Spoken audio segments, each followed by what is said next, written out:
बच्चों, क्या हालचाल। मैं सुशील शर्मा आपका स्वागत करता हूं एसएस गुरु एकेडमी पर।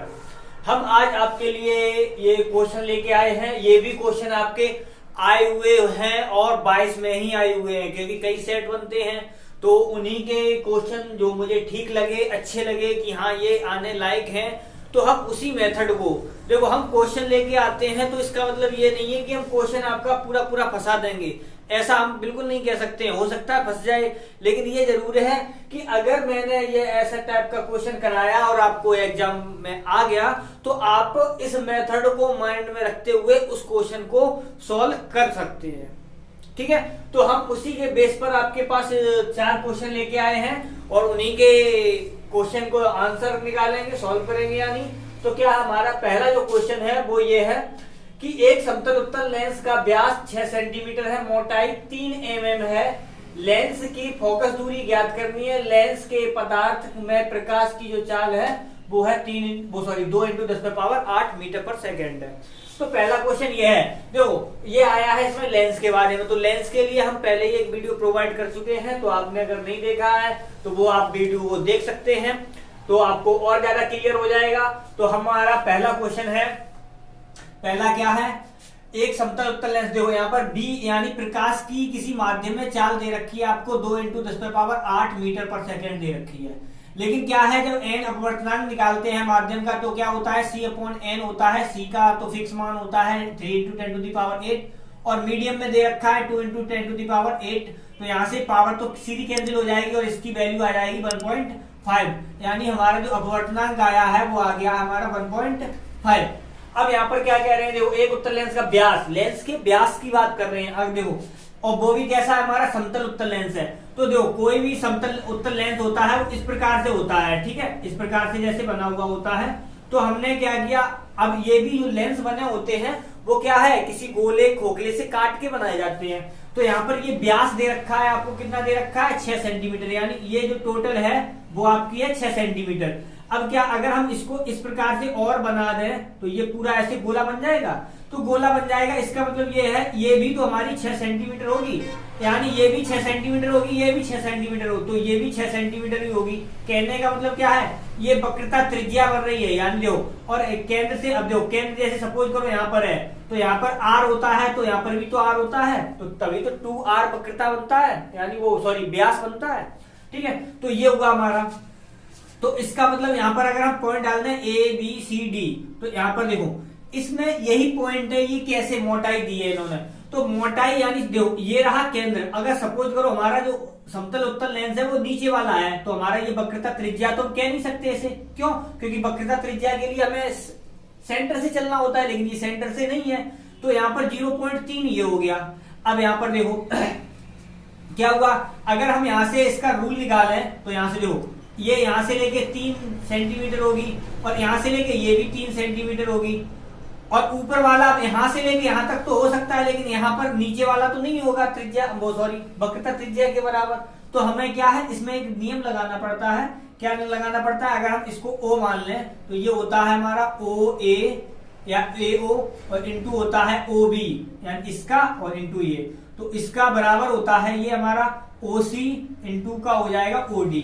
ठीक है, तो अब यहां से क्या हुआ, हमारा OA का मान आपका 3 है, ये भी 3 है, क्योंकि वक्रता त्रिज्या को आधा आधा कर दिया। और OC, अब जो OC है तो OC को हमने क्या लिखा, 2R लिखा, क्यों, R ये हो जाएगा, R ये हो जाएगा। अब इस वाले R में से हमारा क्या, ये कम हो रहा होगा, तो ये कम हो रहा होगा, तो माइनस का 0.3। अब जो ये किसमें था, 3 mm में था, तो हमने इसे सेंटीमीटर में चेंज कर लिया, तो कितना हो जाएगा, 0.3 सेंटीमीटर हो जाएगा। तो ये चेंज किया, और इंटू में हो गया ये मोटाई इसकी, तो मोटाई कितनी हो जाएगी, 0.3। अब ये जो वक्रता यानी O पॉइंट है वो यहाँ पर केंद्र का न मान के यहाँ पर मान रहे हैं, ये पॉइंट हमारा यहाँ का पड़ा हुआ है। तो यहाँ से ये हो गया।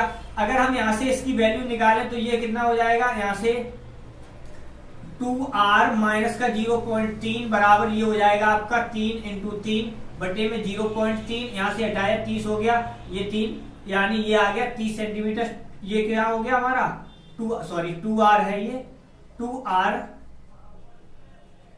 2r माइनस का 0.3 है, तो इसे इधर ले गए तो ये हो गया r बराबर हो जाएगा हमारा, डायरेक्ट निकालेंगे तो कितना हो जाएगा 30 प्लस 0.3 बटे में आ जाएगा 2, तो ये हो जाएगा यहाँ से 3.3 वो 30.3 बटे 2, यहाँ से इसका डिवाइड किया तो ये आ गया 15 दशमलव कितना आ जाएगा यहाँ से 15.2 यानी 15 सेंटीमीटर। ये आ गया क्या हमारा वक्रता त्रिज्या आ गई है यहाँ से, ठीक है। अब हमें क्या निकालना है यहाँ से, अब हमें निकालना है क्या, यहाँ पर हमें फोकस दूरी निकालनी है। तो देखो आपका जो लेंस के लिए फोकस दूरी का सूत्र वहां से हम लगाएंगे 1/f बराबर क्या होता है n-1 1/r1 माइनस का 1/r2 होता है। अब यहाँ पर हमने क्या किया, ये आया हमने r1 मान लिया, इसे क्या मान लिया, इसे r1 मान लिया है यहाँ पर, ठीक है। तो ये हुआ। अब यहाँ से 1/f बराबर n का मान आया है आपका 1, यानी जो मैं डायरेक्ट घटा दे रहा हूँ 1.5 में से 1 घटेगा तो यहाँ से बच जाएगा 0.5 इंटू, अब यहाँ से क्या होगा r का मान यहाँ पर देखो, ये हमारा समतल वाले पृष्ठ के लिए, इसके लिए जो वक्रता त्रिज्या होती है उसे माना जाता है क्या, इन्फिनिटी। तो यहाँ से r2 का मान हो जाएगा हमारा अनंत, तो यहाँ से सिर्फ इतना आ जाएगा, कितना हो जाएगा 15.15, ठीक है। तो यहाँ से अगर हम f का मान निकालें, या ऐसा करो क्या, यहाँ से ऐसा करते हैं, देखो इसे आगे बढ़ा दो 0.5 बटे में ये हो जाएगा आपका 15.15। यहाँ पर अगर हम 0 करते हैं तो ये हो जाएगा, यानी ये हो जाएगा 50 बटे 15। और यहाँ से f का जो मान आएगा वो आएगा 15 बटे में आ जाएगा 50, तो 5 से इसे भाग किया तो ये हो जाएगा 15, यानी 5 × 15 0, 5 × 15, ये आ जाएगा बटे में आ जाएगा 10, तो ये आ जाएगा आपका 30.3 सेंटीमीटर। ये आपकी क्या आ जाएगी, फोकस दूरी आ जाएगी। ये इसमें सबसे बड़ा पॉइंट ये यहाँ से है, ठीक है। अब नेक्स्ट क्वेश्चन पे बात करते हैं, सेकंड वाले क्वेश्चन पर। सेकंड वाला क्वेश्चन क्या है, आपको दे रखा है इसमें I1 I2 I3 के मान निकालने हैं। तो यहाँ से कैसे निकालेंगे, तो आपको यहाँ पर किरचॉफ के नियम लगाने पड़ेंगे। किरचॉफ के 2 नियम है, एक है संधि का नियम, दूसरा है वोल्टता का नियम। संधि का नियम है आवेश संरक्षण पर और वोल्टता का नियम है ऊर्जा संरक्षण पर। तो यहाँ से हम उसी को आगे बढ़ाते हैं। तो कैसे करेंगे, तो देखो इसमें बंद पास लेना पड़ेगा हमारा।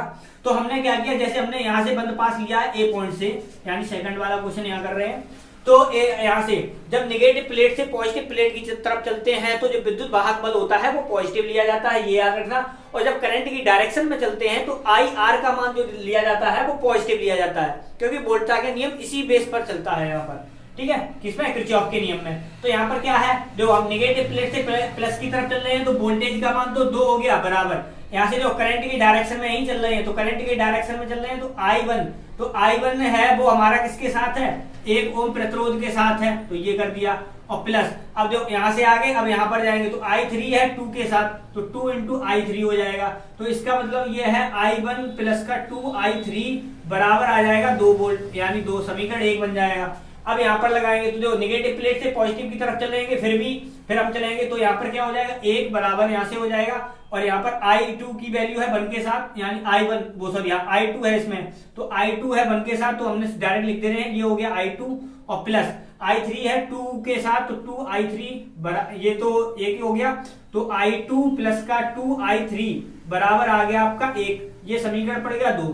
अब यहाँ पर जो I3 है, इधर से भी I3 जा रहा है, इधर से भी I3 जा रहा है, इसका मतलब ये है I3 में जो वैल्यू होगी वो I1 प्लस के I2 के बराबर होगी। इसे समीकरण में यहाँ डाल देने हैं, ये पड़ जाएगा आपका 3 समीकरण।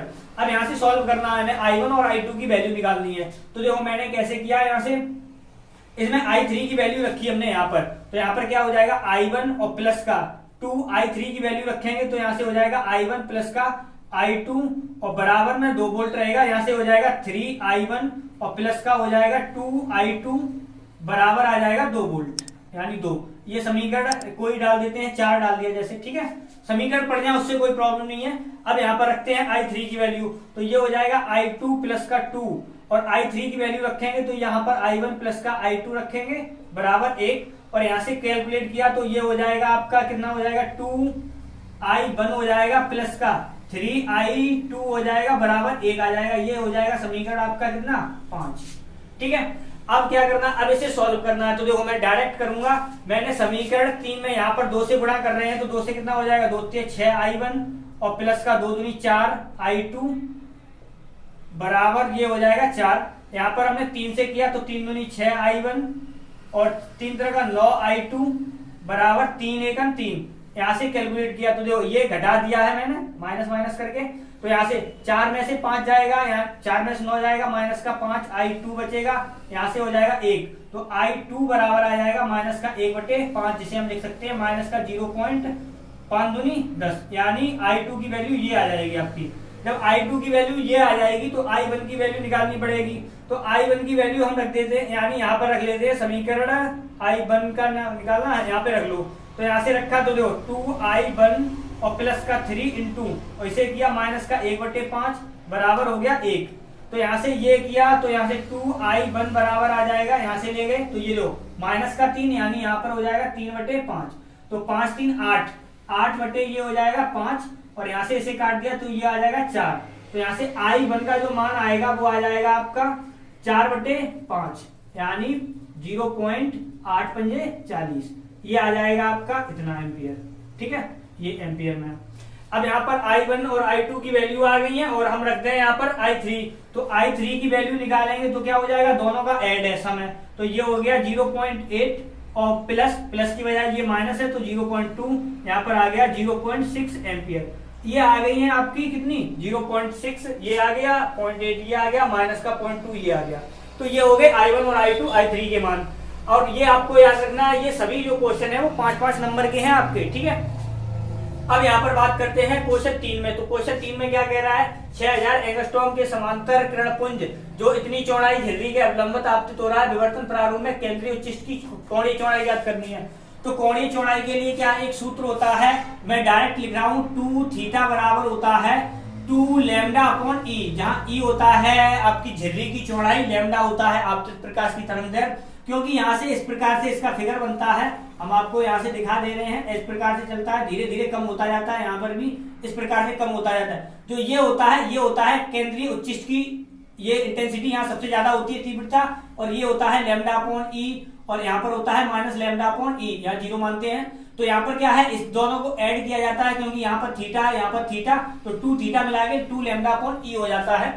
तो वही वैल्यू दे रखी है आपको, लैम्डा की वैल्यू दे रखी है 6000 एंगस्ट्रॉम, यानी ये हो गया 2 × 6 × 10 टू दी पावर हो जाएगा माइनस का 7, क्योंकि हमने लैम्डा यानी एंगस्ट्रॉम को मीटर में चेंज कर लिया, और ये चौड़ाई वो दे ही रखी है आपकी 3 × 10 पे पावर माइनस का 6। अब इसे कैलकुलेट किया तो ये हो गया 2 यानी 4 हो गया, इंटू 10 पे पावर आ गया, ये माइनस का 7 है और प्लस ये ऊपर पहुंच जाएगा, तो ये हो जाएगा आपका 0.4, क्योंकि माइनस की पावर बचेगी 2 थीटा, ये आ जाएगा आपका। ठीक है, यानी ये हो गया हमारा। अब यहाँ से क्या है, इसकी वैल्यू निकालनी है हमें। अब यहाँ पर जो ये मीटर सेतु पर आधारित है, तो मीटर सेतु पर आधारित है, इसे कैसे करेंगे, तो देखो ये रेजिस्टेंस और ये रेजिस्टेंस आपके पैरेलल लगे हैं, समांतर क्रम में लगे हैं। तो जब समांतर क्रम में लगे हैं तो हमने क्या किया, इसे मान लिया R1 और इसे मान लिया हमने R2। तो यहाँ पर समांतर क्रम के लिए हम अगर वैल्यू निकालें तो हम डायरेक्ट निकाल रहे हैं, तो 1/R1 10 हो जाएगा, प्लस 1/R2 का मान 5 हो जाएगा, तो इसका मतलब एलसीएम हो गया हमारा 10 और ये हो गया 2 3 यानी 3, R का मान आ गया आपका 10/3 ओ। ठीक है, तो ये आ गया। अब x का मान निकालना है, तो आपने जब मीटर सेतु का पढ़ा होगा या चित्र बनाया होगा तो उसमें क्या होता है, एक सूत्र होता है P/Q बराबर R/S, और यानी R/S का जो मान निकलता है वो निकलता है L/100 - L के बराबर। तो हम वही कर रहे हैं। तो यहाँ पर क्या है, ये देखो, ये रहा आपका P, ये रहा Q, ये रहा R, और इसे हमने मान लिया S। तो इस प्रकार से अगर हम यहाँ से लगाए तो देखो R की जगह हमारा है X, तो X हो गया, S की जगह हमारा कितना प्रतिरोध आ गया है 10/3, तो 10/3 ऊपर पहुंच गया बराबर। L कितना दे रखा है, L होता है ये यहाँ से, ये होता है L, और इधर बचता है 100 - L, तो L का मान आ गया आपका 52, तो यहाँ पर और 100 में से इसे घटाएंगे तो ये हो जाएगा 48। तो यहाँ से X का मान निकाला, तो X का मान आपका यहाँ से आ जाएगा, इसका गुणा कर देंगे, इसका कितना आ जाएगा 52 × 10 बटे में आ जाएगा 3 × 48 आ जाएगा। ठीक है, अब यहाँ से क्या आप कैलकुलेशन कर सकते हैं, यहाँ से जो भी गुणा भाग करके जितना भी आ जाए वो आप लिख लेना। और क्या है वो, क्या है प्रतिरोध, क्या इसमें, हाँ X का मान रेजिस्टेंस प्रतिरोध ही लगा है, उसका मान किसमें आ जाएगा, ओम में आ जाएगा। इस प्रकार आपके ये क्वेश्चन हो गए। अगर वीडियो आपको पसंद आया हो तो वीडियो को लाइक करें, चैनल पर नए आए हो तो चैनल को सब्सक्राइब करें और अपने दोस्तों के साथ शेयर करें। बाय।